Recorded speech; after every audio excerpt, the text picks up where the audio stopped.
Урматтуу мекендештер, мына 14 апрель 2020 жылга карата маалымат берип коеюн.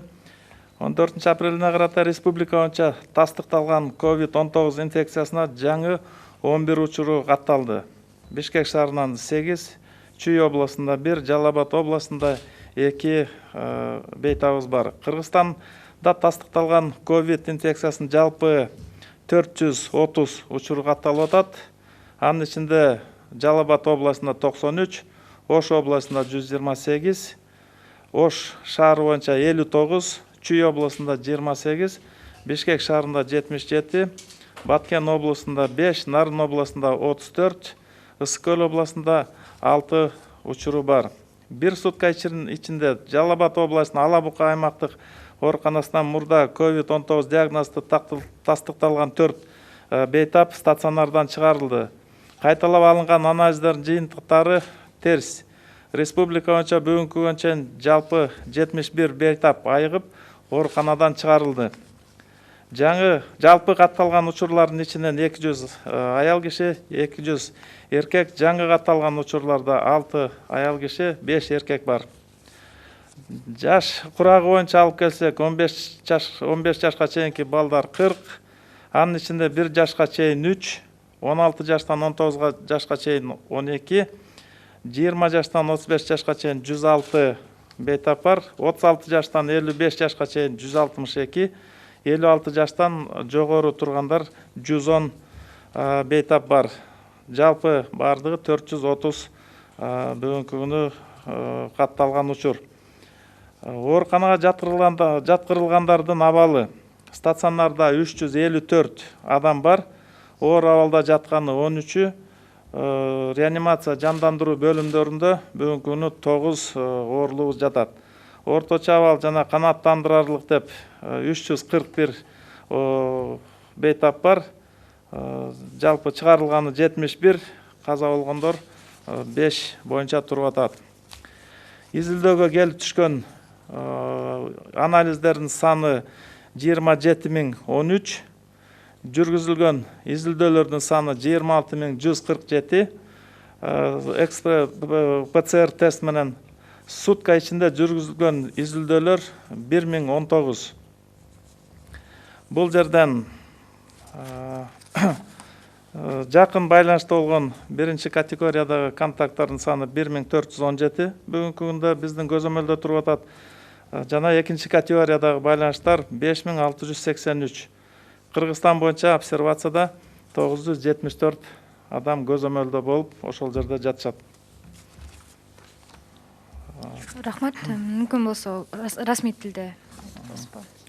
Уважаемые соотечественники, послушать информацию на 14 апреля 2020 года. На сегодня в республике зарегистрировано 11 новых случаев, подтвержденных COVID-19. Из них в Бишкеке 8, в Чуйской области 1 и в Джалалабадской области 2 случая. В Кыргызстане всего подтвержденных случаев зарегистрировано 430. Из них в Джалалабадской области 93, в Ошской области 128, в городе Ош 59, в Чуйской области 28, в Бишкеке 77, в Баткенской области 5, в Нарынской области 34 и в Ысыкульской области 6 случаев. За сутки из стационара выписано 4 пациента с ранее подтвержденным диагнозом COVID-19. В Джалалабадской области это Алабукинская территориальная больница. При выписке результаты анализов полностью отрицательные. Таким образом, за все время, когда наблюдается вот это эпиднеблагополучие, выписано с выздоровлением по стране 71 пациент. Из зарегистрированных положительных случаев 230 это женщины, 200 мужчин. Среди новых случаев 6 женщин и 5 мужчин. По распределению по возрасту, дети в возрасте до 15 лет 40 было детей, из них до года 3 детей, от 16 до 19 лет 12, от 20 до 35 лет 106, от 36 до 55 лет 162 у нас пациента, 56 и старше 110. Таким образом, у нас по стране зарегистрировано 430 подтвержденных случаев COVID. Состояние госпитализированных. На сегодня в стационарах у нас находится 354 пациента. В тяжелом состоянии находится 13. В отделениях реанимации мы наблюдаем 9 больных. В удовлетворительном состоянии 341 у нас пациент. Выписано 71, умерло 5 больных. Всего поступило образцов на исследование 27 013. Проведено исследований ПЦР-анализов это 26 147.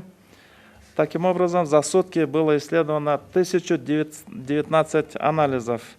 Количество контактных лиц по стране 7100. Из них близкие контакты, это контакты первой категории, 1417 находятся под нашим наблюдением. Контакты второй категории составляют 5683, они тоже находятся под нашим неусыпным вниманием. На обсервации по Кыргызстану находится 974 человека. Рахмат, эми мүмкүн болсо суроолорго өтсөк. Биринчи суроо, ушул учурдагы керектөөлөргө канча оорукана профилин алмаштырып, ылайыкташтырылды? Бүгүнкү күндө ушу COVID-19 инфекция жайылып, же болбосо мындай кеңири таркап кете турган боло турган деп пландарды даярдалганбыз. Буга даярдык көрүп, бүгүнкү күндө деген ушул койкаларды жанакындай ишке салуу боюнча деген бир 3 этапка бөлүнгөн мөөнөтү бар. Бүгүнкү күндө даяр турганы 850 койкага 13 оорукана деген даярдалган. Анын ичинде деген ушу 87 палатасы бар, жанакындай интенсивдүү түрдө дарылоо жүргүзгөнгө ылайыкташтырылган. Эгерде ушул 13 стационарыбыз жанакындай толо турган болсо, кийинки дагы 1315 резервде турган койкалар ачылып, анын ичинде 139 жанакындай интенсивдүү терапия жүргүзүлгөнгө ылайыкташтырган палаталар болот. Бул жерде бардык областтарда бул стационарлар даяр. Бүгүнкү күнү бүт керектүү муктаждыктары менен толук камсыздалып даярдалган. Кадровый жана составтарын баары белгиленип, бул ишке даяр бүгүнкү күнү. Рахмат. Сколько врачей и каких специальностей сейчас заняты непосредственно работой с коронавирусом? Здесь, значит, по 3 уровням поделены у нас. Здесь порядка 5500 медицинских работников на сегодня привлечены к прямым противоэпидемическим и профилактическим мероприятиям. Следующий вопрос. Общее количество аппаратов ИВЛ по Кыргызстану сколько уже имелось и сколько было закуплено с начала эпидемии? По стране 649 аппаратов ИВЛ, из которых на сегодня работает 365 аппаратов ИВЛ. На сегодня потребность в стране составляет еще 80 аппаратов ИВЛ, которые заложены на закупке в рамках проектов, которые сегодня работают с Министерством здравоохранения. Закуплено за это время еще 4 аппарата ИВЛ за счет фонда АСАФа и фонда Сороса, которые переданы в инфекционные стационары, в инфекционную клиническую больницу республиканскую. Один аппарат передан в Баткен, один аппарат в город Токмок и один аппарат передан в город Жалалабад. Саламаттык сактоо министрлиги коронавируска карата жарандарды тестирлөөдөн өткөрүү үчүн жеке менчик лабораториялар менен сүйлөшүү жүрүп жатканын билдирди. Канча менчик лаборатория тестирлөөнү жасайт, алар күнүгө канча кишини тесттен өткөрө алат жана кандай шарттар менен? Бүгүнкү күндө саламаттык сактоо министрлиги ошол жеке менчик лабораторияларга коюлган талаптарды деген белгилеп маалыматтандырылган. Ошого жараша бул өтө жанакындай тартипте иштей турган шарт, анткени өтө жугуштуу орнун козгоочу менен иштелет. Ошон үчүн бүгүнкү күндө жанакындай бир республикада бирден бир чоң Банецкийдин лабораториялары бар. Ошолор менен бирдикте азыр мамлекеттик вирусологиялык лаборатория менен бирдикте иш алып барган тууралуу деген макулдашуулар жүргөн, договорлор бар.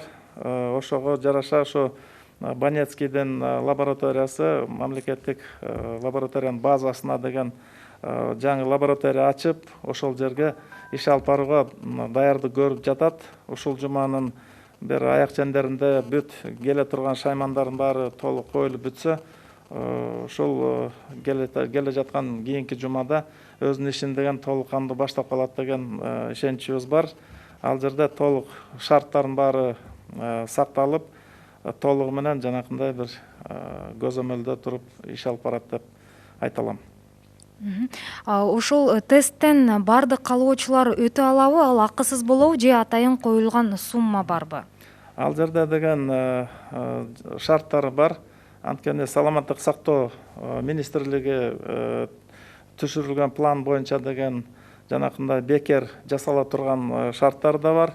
Мындан тышкары деген жанакындай өз ыктыяры менен келип, каалоочуларга деген ошол жанакындай акы төлөп текшерип кетсе да боло турган шарттар бар.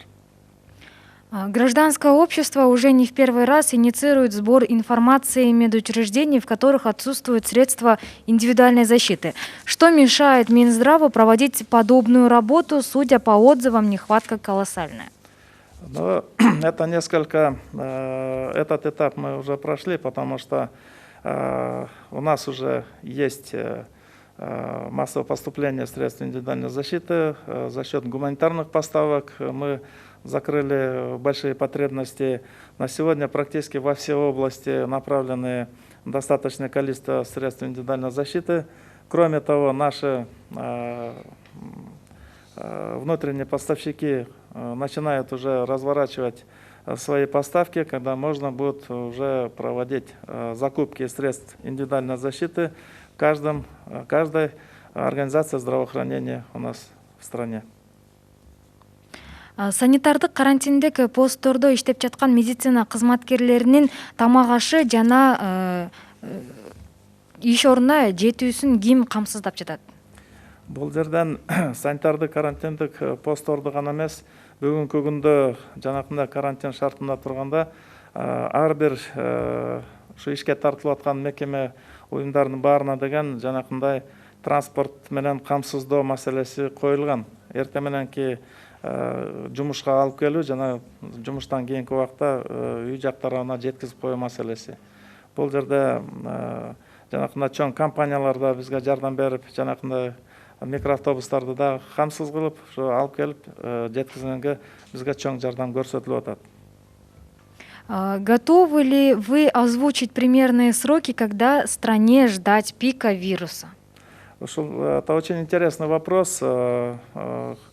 Несмотря что прогнозирование всегда это не очень благодарный такой вариант, но чисто профессионально в Министерстве здравоохранения была создана изначально такая прогностическая группа, это в состав которой входят передовые наши специалисты, ученые с научно-исследовательских наших подразделений, с академических образовательных учреждений. И идут постоянное отслеживание эпидемиологических параметров этой пандемии во всем мире. И у нас идут постоянные усилия в том, чтобы спрогнозировать как-то и ситуацию у нас по стране. По последним таким выводам экспертной этой группы у нас пик, где-то мы ожидаем такой период времени с 20 по 24 апреля. И, конечно, хотелось бы, чтобы этот пик, мы быстрее достигли. За пиком всегда неизбежно идет спад, и тогда мы быстро дошли бы до и постликвидационного периода, когда можно будет подвести всю работу уже к профилактике этой инфекции. Поэтому это очень большое значение имеет, когда наше население с пониманием отнеслось ко всем ограничительным мероприятиям, потому что принцип вот такого пространственного разобщения населения, принцип социального дистанцирования, он, думаю, должен сыграть на конечную цель, на борьбу с коронавирусной инфекцией, что мы должны прервать механизмы пути передачи, предотвратить и снизить риск факторов передачи.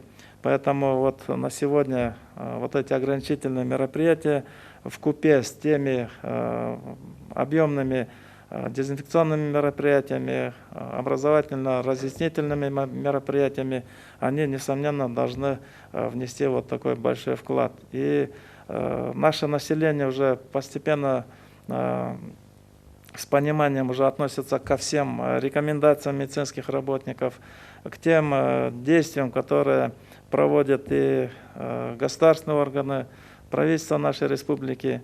И я думаю, что мы снизим потери, снизим вот эти существенные риски и постараемся вернуться к обычной нашей жизни. Интернетте дарыгерлердин эмгек акысы төлөнбөй жатат деген пикирлер көп айтылып жатат. Бул чынбы? Бул бүгүнкү күндө деген ушу март айыныкын толугу менен төлөп бүтүп аяктап калган кези, бүгүнкү күндө азыр деген ушу координаторлордон жана жер-жерде иштеп аткан биздин мекеме уюмдардын жетекчилери толугу менен тийиштүү документтерин ушу Минздравга өткөзүп, ошол жерден баягы эсептөө процесси жүрүп атат. Муну деген чоң аракеттер жүргүзүлүп атат. Өз убагында жанакындай кооптуу шарттарда иштеп аткан биздин медициналык кызматкерлер ошо тийиштүү өзлөрүнө кошумча эмгек акыларын баарын убагында төлөп бергенге аракет көрүлүп атат азыр.